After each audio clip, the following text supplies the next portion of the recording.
ये देखें जी beautiful doll.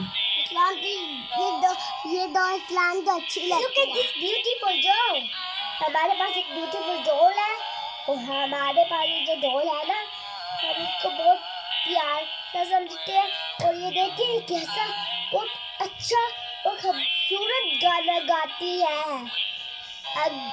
अब आप सब अच्छा हमारे घर में आएंगे ना तो आप सब ने फिर दे लेना पीछे से हमको बहुत प्यारी लगती है। सारे खिलौनों से हमको ये वाली प्यारी लगती है। ये डॉल है ना तुम्हारी फेवरेट है। ये देखो ये भी वही कहते हैं। ये देखा हमारी जब लाइट ऑफ होती है तब ये बहुत खूबसूरत गाती देते पूरी। ये देखे लाइट जल रही है यार इस डॉल है ना बहुत प्यारी गोल डॉल की लाइट देखे। ये देखे इधर देखा आपकी डॉल बहुत प्यारी है। सबको लगती है इतनी प्यारी है कि पूरी प्यारी है।